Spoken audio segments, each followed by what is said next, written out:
Si quieres descubrir 15 nuevas lecturas de todo tipo de géneros, estás en el lugar adecuado. Yo soy Cristóbal Castro y comencemos rápido porque hoy hay mucha munición que soltar. Empecemos con Siega, de Neal Shusterman. Siega es el primer libro de una trilogía que son Siega, Trueno y Nimbo. No me he leído ni Trueno ni Nimbo, solo me he leído el primer tomo, pero la verdad es que este primer libro, Siega, me ha gustado mucho. Siega es una distopía en la que curiosamente se nos presenta un mundo supuestamente utópico en el que simplemente nadie muere.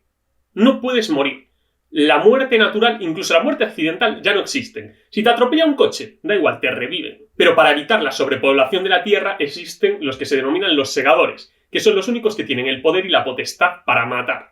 Y claro, un gran poder conlleva una gran responsabilidad, dijo el tío de Spider-Man, y se ve que muchos de estos segadores no tenían tíos porque van a hacer lo que podríamos decir abuso de poder. Digamos que va a haber algunos segadores que van a empezar a disfrutar en exceso de matar personas. Pero Siega, muy buen libro, realmente recomendado. Continuamos con Orgullo y Prejuicio de Jane Austen, clásico de romance de época ubicado en la Inglaterra de 1800. Yo, que tampoco es que lea tanto romance, soy defensor acérrimo de este libro, hasta la muerte. La trama: 5 hermanas, las hermanas Bennet, que están las 5 solteras y tienen que empezar a pensar y a plantearse un poco lo que vendría a ser el matrimonio. Ya está, así de simple. La historia va de sus peripecias y de sus amoríos, sin giros argumentales hiperimpactantes, sin una intriga súper envolvente, pero es que es muy entretenido. Está muy bien escrito y la autora, Jane Austen, consiguió representar perfectamente la sociedad de la época, la alta sociedad de la Inglaterra de inicios del siglo XIX a la perfección. Una sociedad muy hipócrita, donde las primeras impresiones y la apariencia es lo más importante, donde si una mujer no está casada, pues tiene la misma utilidad que un saco de patatas vacío, digamos. Muy buen libro, Orgullo y Prejuicio. En la tercera recomendación cambiamos de género radicalmente porque ya te dije al principio del vídeo que iba a haber de todo, como debe ser. Se anuncia un asesinato de Agatha Christie. Yo, al igual que con Orgullo y Prejuicio, soy defensor férreo de Agatha Christie. Pionera, visionaria, revolucionó el género policíaco desde mi punto de vista para siempre, pero bueno, ese es otro tema para otro vídeo. Se anuncia un asesinato, y de eso se trata el libro. En un periódico local se anuncia que ese mismo día por la tarde se va a producir un asesinato en una casa en concreta. Claro, ninguno de los vecinos de la localidad entiende nada, y hora señalada, lugar señalado, y en efecto, un tipo es brutalmente tiroteado. Una historia tétrica envolvente, como casi todas las de Agatha Christie, la verdad, que presenta una escena del crimen muy interesante y que igual no es tan conocido como 10 negritos, como Asesinato en el Oriente Express o como Muerte en el Nilo, que todas tienen adaptación cinematográfica. Pero Se anuncia un asesinato es un libro muy bueno, un poco desconocido, pero vale mucho la pena.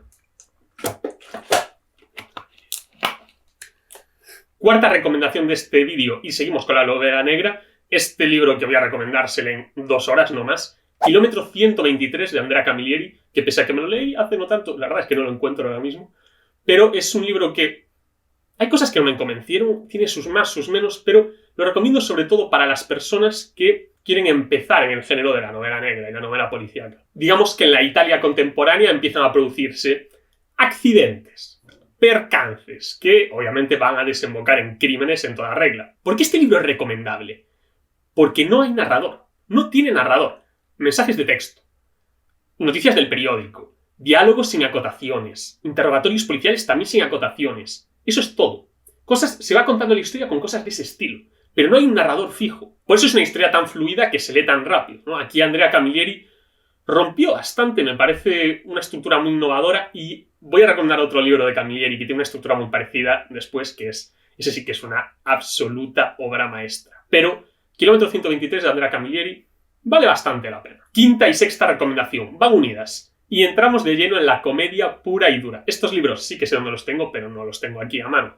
Estoy hablando sin duda de Manolito Gafotas. Lo mejor. No hay nada mejor de comedia que Manolito Gafotas. Manolito es un niño de 10 años que vive en Carabanchel Alto, que es un barrio de Madrid, y pues te va contando sus miserias diarias, que si su mejor amigo es un cerdo traidor, que si el matón del barrio le rompe las gafas, que si su madre le castiga sin ver la tele, que si le roban la dentadura a su abuelo, que si van al supermercado y su hermano pequeño la lía parda. Historias simples, básicas, pero tan buenas, buenísimas. Están contadas con una gracia enorme. Son libros técnicamente infantiles, pero valen mucho la pena y yo creo que pueden entretener tanto a niños, adolescentes como adultos. Es un humor puro, Humor al que no le importa nada que no sea otra cosa que generar comedia. Comedia sana para todos los públicos. Y como de Manolito Gafotas hay un porrón de libros, te voy a recomendar 2 en concreto, los que yo considero que son los 2 mejores. Pobre Manolito y Manolito on the road. Manolito Gafotas liando la parda por las autopistas de toda España. 7º libro. La sombra del águila, de Pérez Reverte. Magistral. Magnífico. Te pongo en situación. Imperio francés. Napoleón. Campaña en Rusia, liada espectacular. El principio del fin de Napoleón. En el ejército francés hay un regimiento de soldados españoles que no saben ni cómo han terminado ahí, porque recordemos que Napoleón también estaba en guerra con España en esos momentos. Y como la campaña rusa pinta bastante mal, los españoles se quieren pasar al bando de los rusos, es decir, quieren desertar del ejército francés. ¿Qué pasa?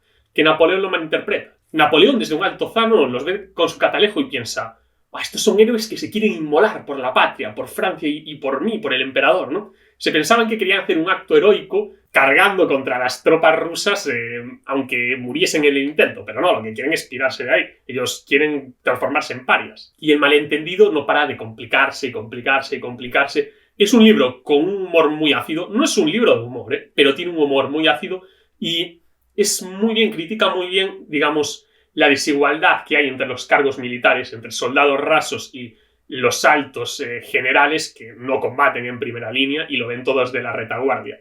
Está muy, muy bien este libro. Mi 8ª recomendación es Magnus Chase y los dioses de Asgard.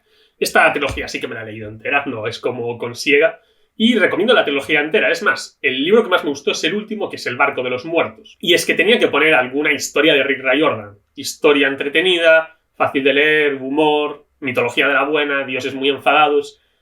Historia simple, sí. ¿Estructura de libros muy repetitiva? Pues mira, también.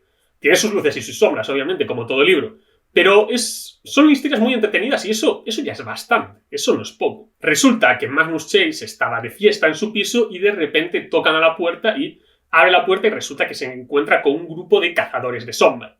No, perdón. No era ese Magnus. Sí, no, vale, perdón. No, resulta que Magnus Chase acaba de proclamarse campeón del mundo de ajedrez y... no, tampoco era ese Magnus. Magnus Chase, hijo del dios Frey, se encuentra la espada del verano y si se la roban, básicamente va a empezar el Ragnarok, que es el fin del mundo de la mitología nórdica. Se va a tener que enfrentar a gigantes muy enfadados, a Loki, a sus hijos, Jormungandr y sobre todo al lobo Fenrir, y que si Valquirias, que si Valhalla, que si Odín, que si enanos, que si elfos, que si gigantes de hielo, que si gigantes de fuego. ¿Qué más quieres? Sinceramente, ¿qué más quieres? Libro y trilogía realmente recomendados. Y con el 9º libro llegamos al otro libro de Andrea Camilleri. Magnífico, magistral, maravilloso. El sobrino del emperador. Te pongo en situación. Por un lado, Italia de entreguerras. Italia fascista de Mussolini. Mussolini, el creador del fascismo. Por el otro lado, Abisinia, que era un antiguo país de África que estaba, que si entró en guerra, que si no, con Italia.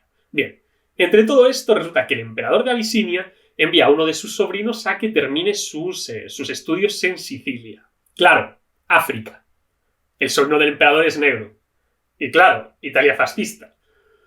Los fascistas tienen que tratar bien al sobrino del emperador porque no es ningún don nadie. Pero que un negro se dé aires de grandeza en pleno fascismo no sienta demasiado bien a los fascistas. Y lo mejor de todo es que este sobrino es un sinvergüenza, mujeriego, timador, un gamberro de los que ya no quedan. Y claro, los fascistas tienen que tragar porque es el sobrino del emperador. Y como en el kilómetro 123, este libro está compuesto por cartas, por conversaciones sin acotaciones, por noticias del periódico, por telegramas, por mensajes cifrados y mensajes secretos, de todo. Entonces es súper fácil de leer, es súper fluido, buenísimo, un humor ácido. Una crítica muy buena de de la estupidez que era la Italia fascista de Mussolini, y es humor puro. Oro puro. El 10º libro que te recomiendo es Los asesinos del emperador de Santiago Posteguillo. De nuevo un emperador, pero obviamente este libro es muy diferente que el de Andrea Camilleri. Este libro es probablemente el mejor libro que he leído nunca.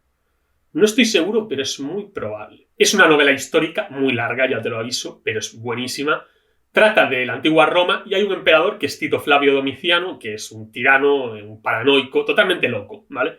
Y empieza a haber una conspiración para acabar con la vida del emperador. ¿Qué pasa? Que va a ser muy jodido, porque Domiciano es súper paranoico, está súper bien protegido por su guardia pretoriana, que es la guardia privada del emperador, que son como perros de presa, y lo van a tener complicadísimo los que quieren asesinarlo. Este es el primer libro de la trilogía del emperador Trajano, el primer emperador hispánico de la historia, que se las ingenió para sobrevivir en este mundo, este reinado de terror, donde Domiciano asesinaba a todo Dios. Obviamente te recomiendo la trilogía entera, pero este, que es el primero, para mí es el mejor, aunque los otros dos son muy buenos. Conspiraciones, guerras, traiciones, heroicidades, asesinatos, peleas de gladiadores, y venganza, y sangre, y Roma, y epicidad.